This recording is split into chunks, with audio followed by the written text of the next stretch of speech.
Drake. Dark Lane demo tapes. It's hard not to call it an event when Drake puts out a new project. In fact, it was while I was watching the Kid Cudi video for, of all things, Pursuit of Happiness, that I realized, yeah, even in 2008, 2009, Drake was there.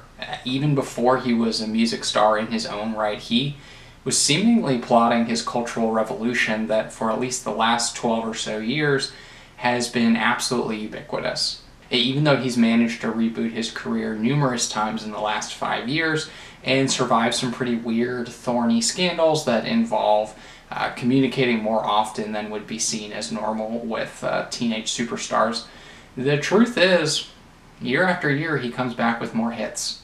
And you could say that the exact same is true here in the case of Dark Lane demo tapes.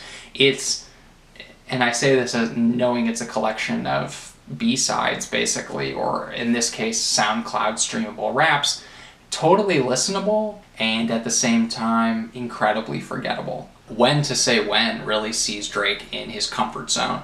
The beat sounds like a discount Kanye West circa Late Registration. That's not necessarily a bad thing either. I can appreciate that kind of chipmunk soul or just sort of like high BPM production. But the problem falls in, again, just with some of the lyrical content here. There's a theme that you'll also find emerges through these songs where Drake is kind of just like, you know, he's trying to go so fast with his flow, but then the lyrics themselves don't really hold up. Here he makes, you know, comments kind of, again, justifying his holding up in this current environment, along with things like saying, I pick and choose when the beat switches, you know, these sort of comments like he's got his finger on the pulse or he's a tastemaker.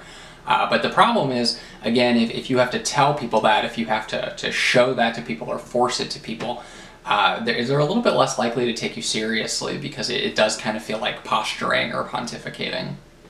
Chicago Freestyle has some of those really good sparse drums that have like a very particular, very digital sound that you will find really across this album, and that, I think, the digital production is actually a high point of the album. Now, on the other hand, the song itself, it reminds me so much of those Sampha songs he did with Drake, again in that 2013-2015 era, when Drake was kind of on the rise and beginning to diversify his catalog. The guy he has singing the chorus here on Chicago Freestyle is Give One. Not totally clear who this character is, but man, his, you know, no discredit to him here, but man, his Sampha impression is so good. Then we have it followed by 2C Slide, which feels like one of the main reasons that this project exists. It's all the rage in Fortnite right now. You know, kids all over are asking questions about the Tootsie Slide, trying to know, you know, who can do it and if you can do it along with them. But the truth of this song is it's pretty catchy. Time Flies is the best produced song on this album, and it really shines with, again, those clean, crisp drums that sound great in your headphones and really put you in touch with kind of the lo-fi moment that's taking place right now, where again, with most of these tracks, they're definitely not overproduced. If anything, most of them kind of sit in that pocket where they're so rotational that they don't really give you a lot to play with. But Time Flies, really one of the catchiest ones here. It's those moments with Future that really hold things together and make the album as exciting as you want it to be. A lot of this is very forgettable, with lukewarm production that, you know, also speaks to the fact that there you know, maybe wasn't quite the same level of budget for a lot of this, that the beats often are fairly repetitive. They're kind of simplistic plus repetitive, which, like, one, you know, even like on a J Dilla album, you know, it's like the beat is cool, it repeats 3 times, but it's also less than 2 minutes, and so when some of these are 4 and you're just hearing the beat over and over and over again, it does run you a little bit raw over the course of 50 minutes. I don't foresee myself returning to this one very much, except, you know, inevitably when I hear in the world songs like 2C Slide. I think that this album, again, a lot like 2C Slide and Fortnite, is kind of like a game of Fortnite. It keeps your attention while you're doing it. It's kind of fun. It kind of makes you want to do it again after you're done.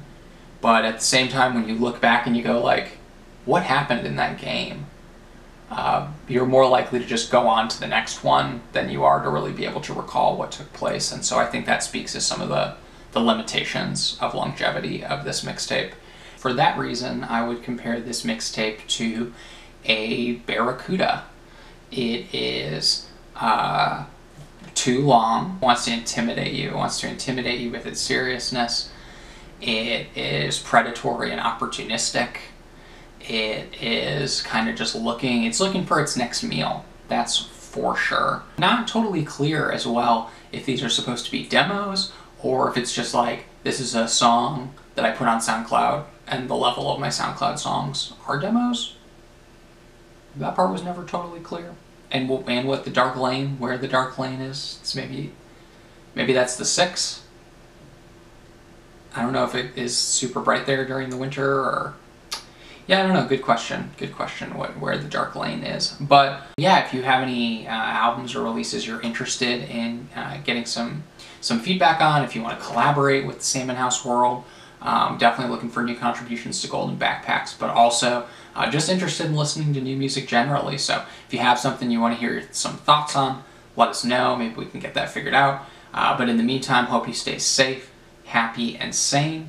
Thanks for stopping by, and catch a wave.